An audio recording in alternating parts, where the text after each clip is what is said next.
Rachel Howzell Hall, welcome back to KZI Book Review. Thank you for inviting me. I'm so happy to be here. I really am. Grace Sykes, your protagonist, who I got my fingers crossed that this is the first of many. Um, I am praying to the publishing gods. well, there it is right there. Uh-huh. What I want and what they want are two totally different things. But this book has received a lot of praise. I mean, it's critically acclaimed. And having read it, I know why. And I'm a fan of your work. Your previous novel I really loved. And one of the things I like about the character Grace Sykes is she is so real. She is not perfect.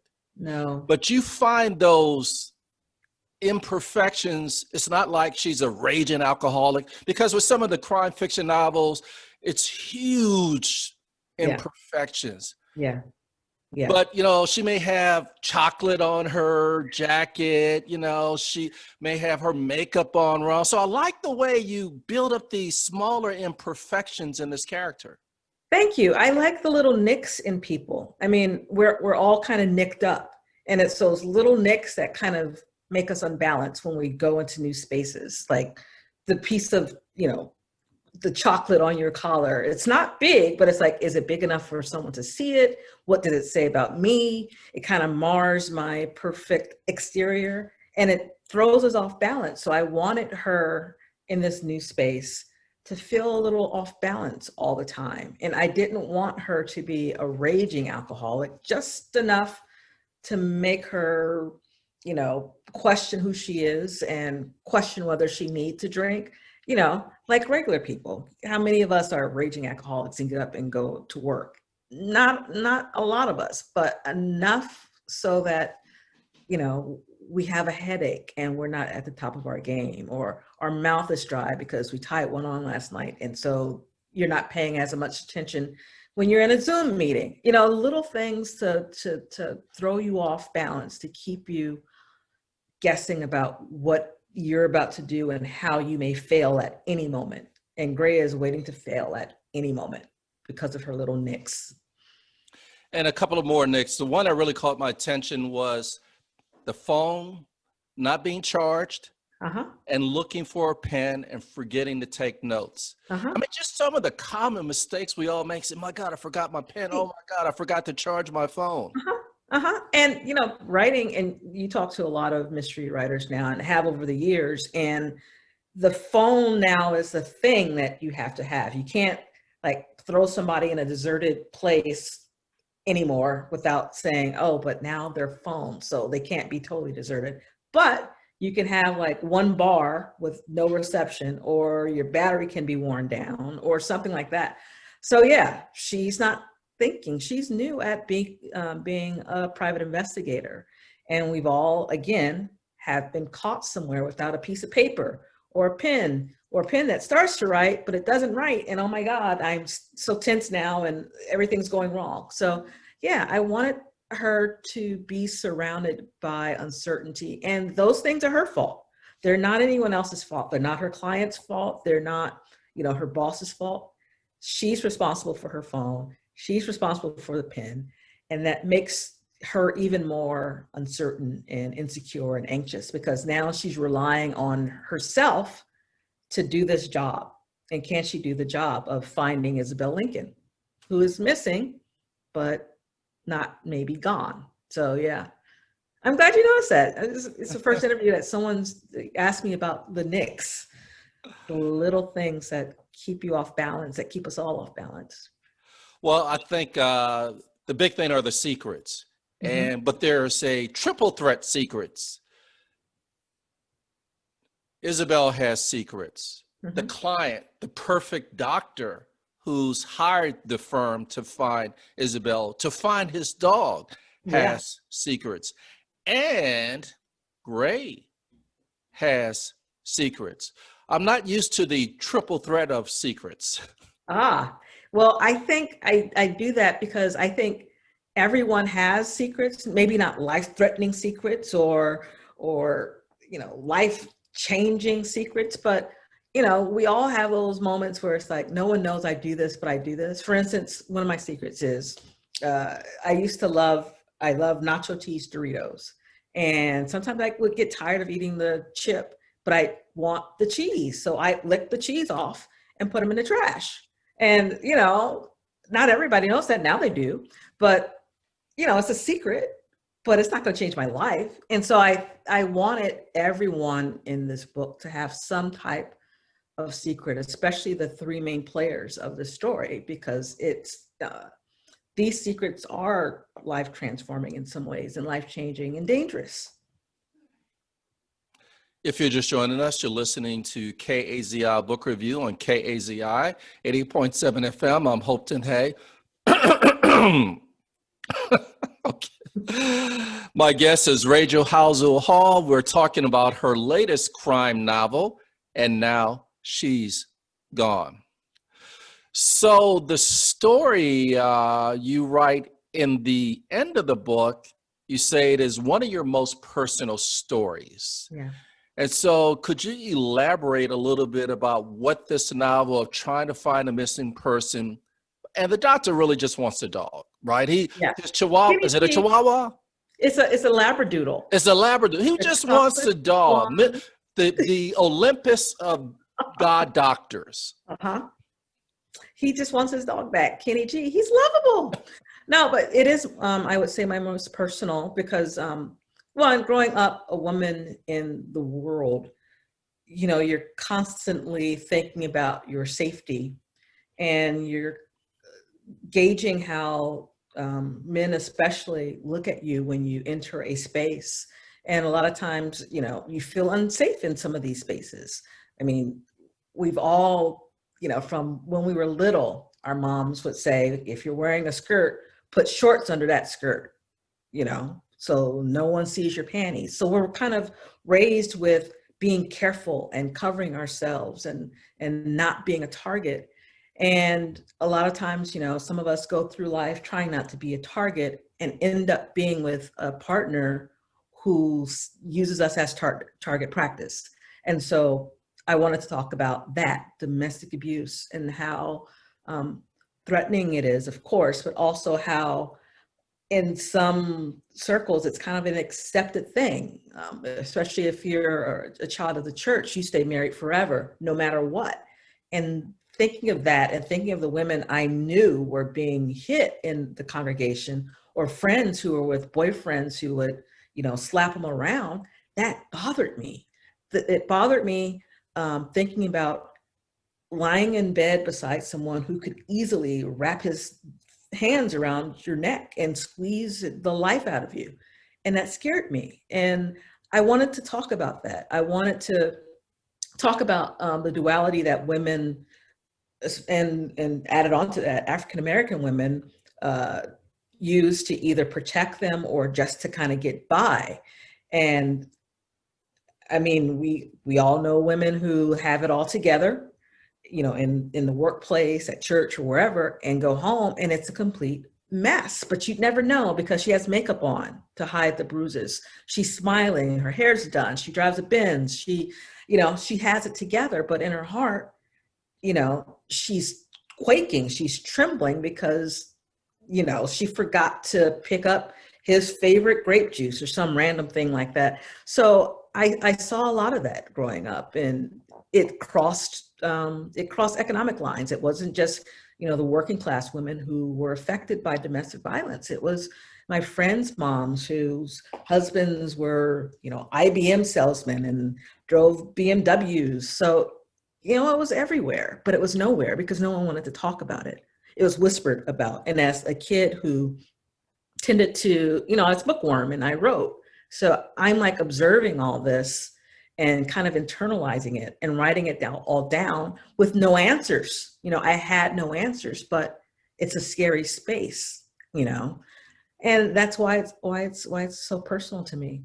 And then on top of that, I was always interested in the idea of disappearing. There was a case, you may remember this actually. Olivia Newton-John was dating this guy like a long time ago, like the early 2000s. And he went on a fishing trip on his yacht or whatever.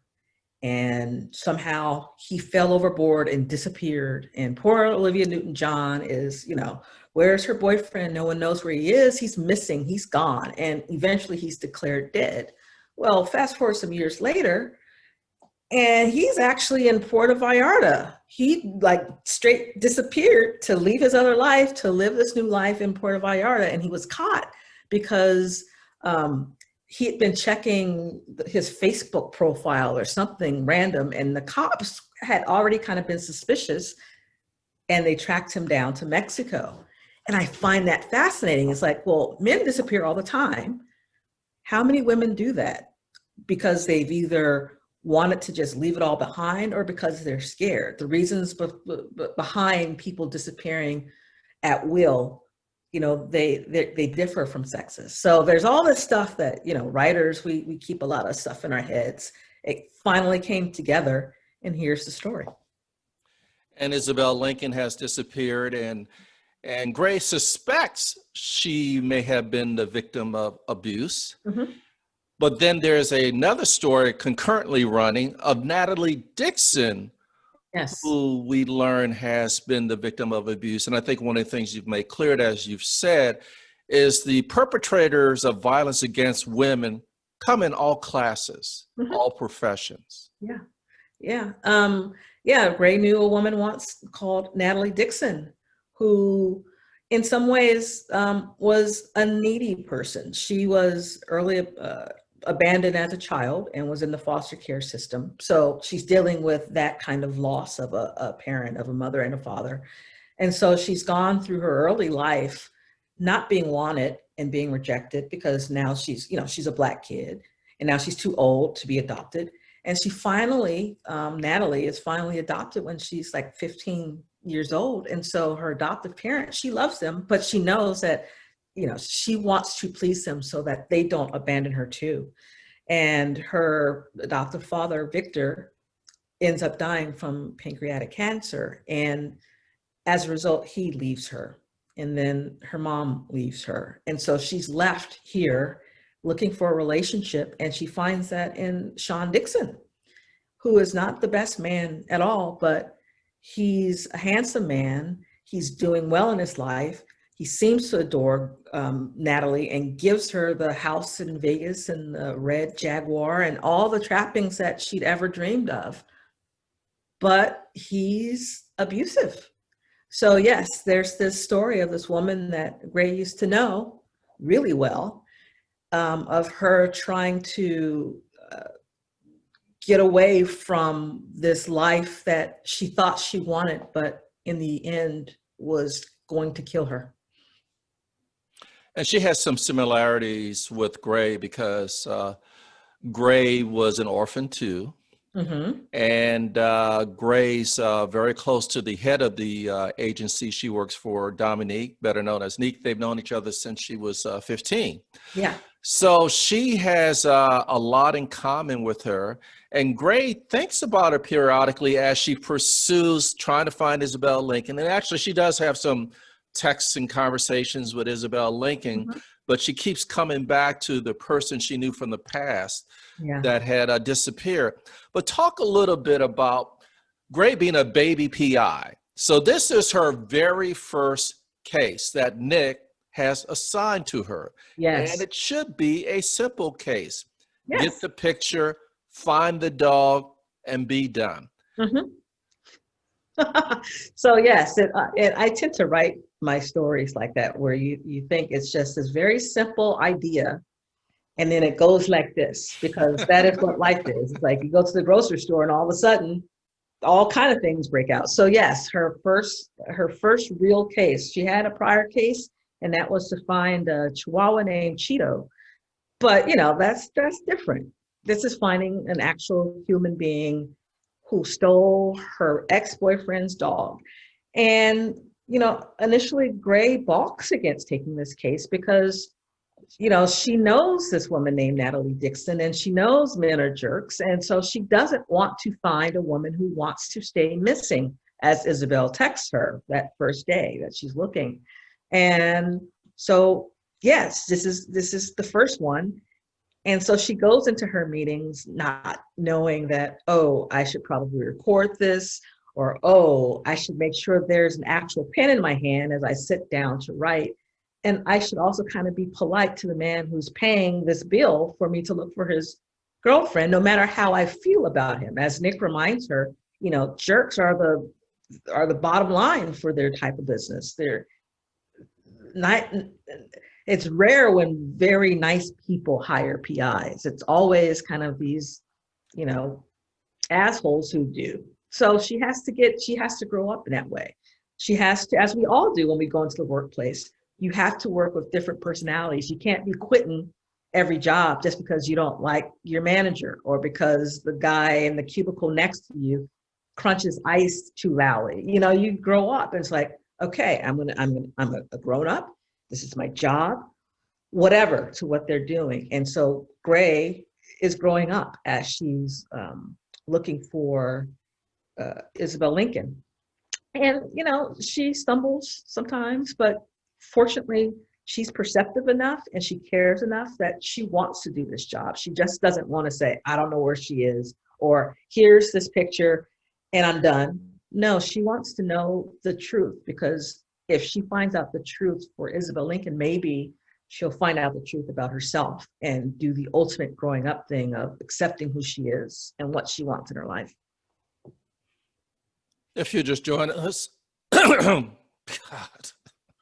If you're just joining us, you're listening to If you're just joining us, you're listening to KZI Book Review on KZI 88.7 FM. I'm Hopeton Hay. My guest is Rachel Howzell Hall. We're talking about her great new novel, And Now She's Gone.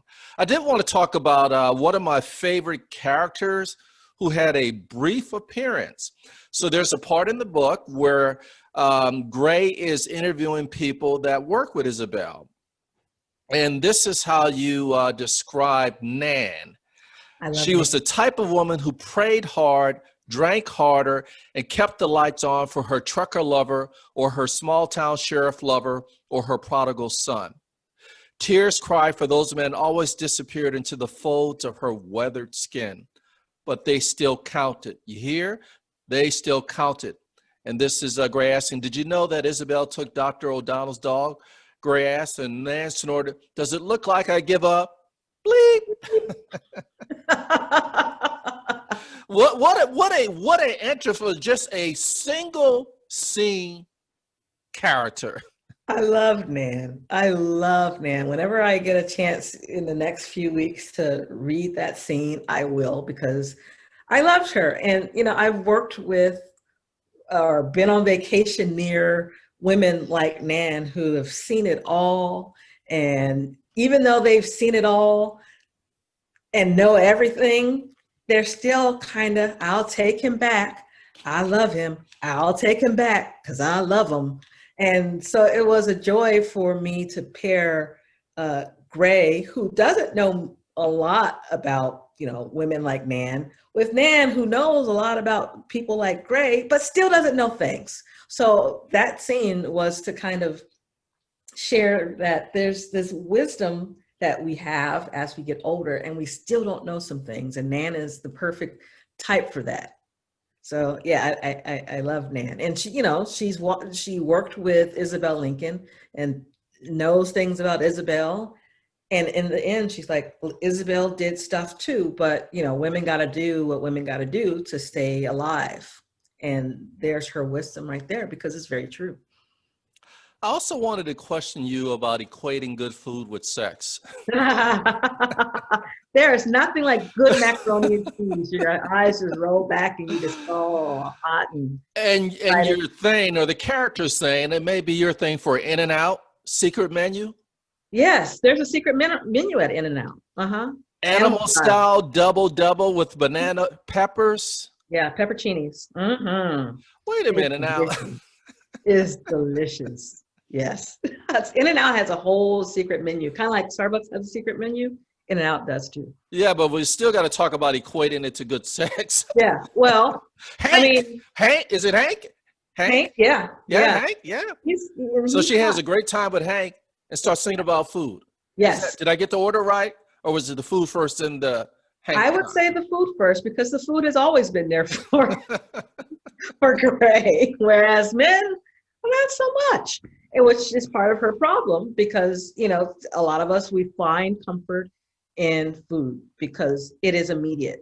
Right now, especially in big cities where we live, we can get good food immediately, but a great relationship, not as much. So yeah, she does kind of go back and forth with that, and that's just how that's just how it is. But then when you find two at the same time, it's like, Lord, take me to heaven right now, because this is what heaven is.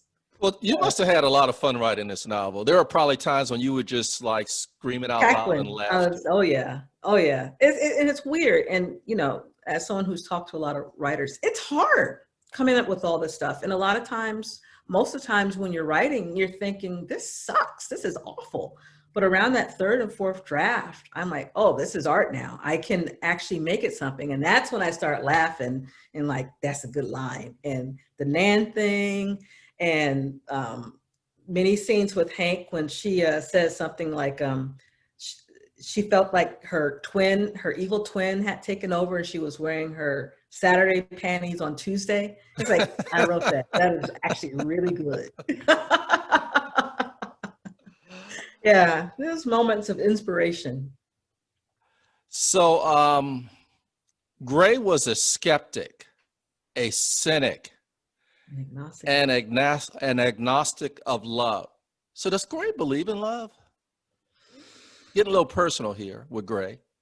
She likes the idea of it, but saying that she only had it when she was with her adoptive family for those 5 years, she doesn't know it enough to be fully accepting of it. She suspects that it can happen with Nick, but she doesn't know that yet. So that's why she's an agnostic. It may happen, it may not happen. Either way, because she doesn't know. You just revealed Nick is her true love. He is her true love, but will she be okay with that? She's working through a lot of stuff, and a lot of times when we're in happy situations, we look for that other shoe to drop. With me for publishing, I've been at this so long, and I've had health issues, and I'm always looking for that other shoe to drop. So I can never fully embrace the wonderful things that happen for me, because I've been conditioned to expect something bad to break through the door. And sometimes nothing happens, but I still expect it because I've been conditioned to be that way. And I think Gray has been conditioned to be that way. So love can be right there, and she can accept it, but she'll accept it with one arm, and one arm holding on to something else just in case. And so, for me, if I do get to write more of Gray, I want to eventually have her find and accept it with both arms, and to hug it and not let it go, love. Because I think she and everyone deserves that type of fully realizing what that means to be loved and to love. But let's get to the less sappy stuff. And I am so not sappy, but actually, I consider myself a pragmatic woman. And I brought it up. I'm the one bringing up love in a crime novel. But you know what? That's good, because I want to write crime novels that cross the trajectory of what life is. It's all not, drinking whiskey and ruminating about a lost ex and playing jazz. It's about being scared and having nicks and being vulnerable and being happy and, celebrating great soul food. It's all of it. And for me, those stories resonate the most with me, when there's a character in a world that captures all of it, all of it. Vulnerable PI. But the structure of your reveals, let me just put my reaction to you this way as the reveals come. My wife is staring at me when I've been cursing, the SH word. And I'm like, no. And my wife is looking at me like, well, what's wrong with she thought, I don't know, maybe she thought I was having a little bit of a fit. So I was surprised And I read lots and lots of crime novels, and I've been Mhm. reading them consistently and interviewing authors for 11 years. So talk about the art of keeping the veteran crime novel reader off balance. Ooh, that is hard because, like you, I read and read and read and read. And I read so much now that I always read forensically. It's like, well, how did they do that trick? Right? How did they do that trick?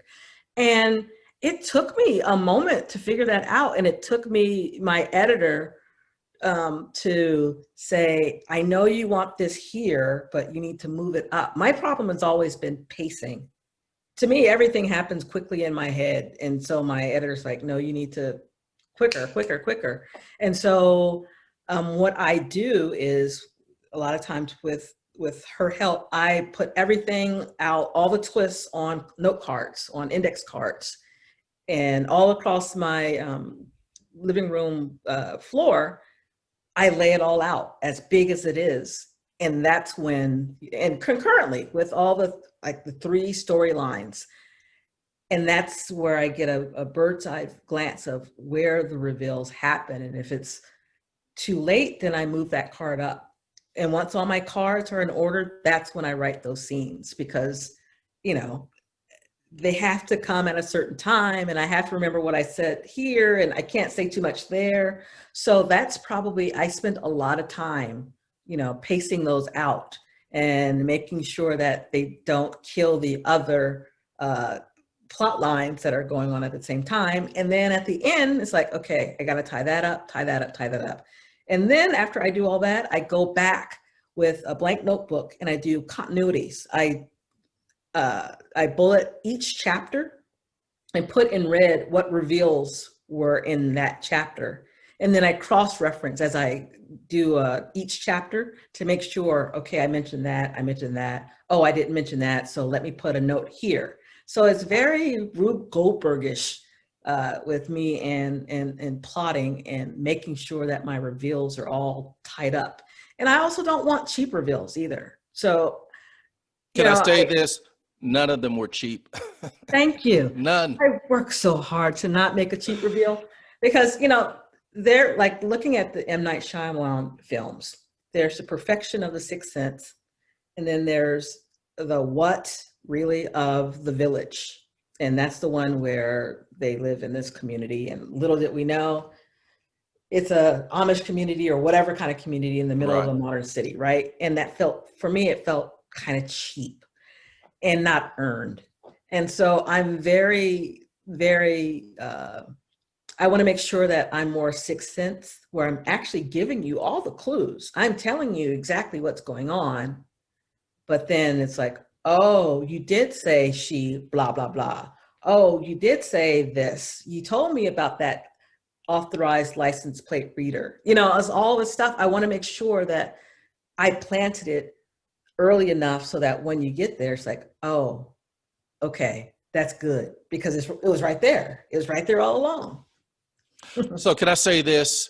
I want to say this, despite all the reviews, and I literally track at what point the first reveal comes. Uh-huh. I said, what percent of the book are we at? Oh, it came at this point.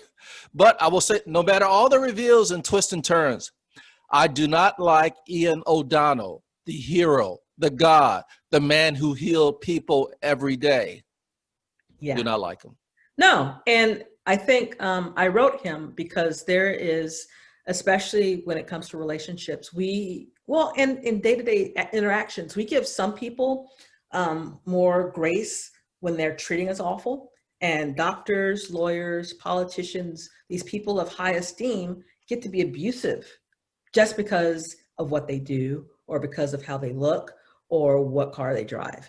And I wanted Isabel to be with Ian O'Donnell, who, he loves his dog. And what man is not lovable who loves a dog, It's like, oh, that's the guy I want to be with. He treats his dog, but he treated the dog better than he treated her.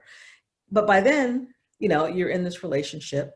And, a lot of, again, like I said, a lot of the women that I knew growing up in church, especially, were married to these types of men who were very successful and put together and held people's lives in their hands.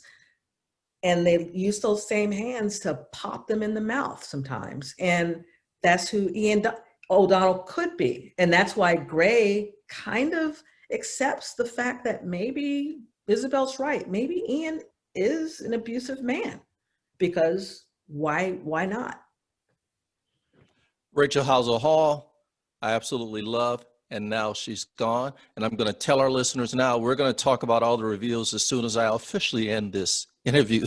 I am so happy to talk to you about And Now She's Gone. I love Gray and Nan and Taya and all the crazy that's in this story. So thank you. Thanks for being a guest on KZI Book Review. Thank you for inviting me. I hope to see you again. Absolutely.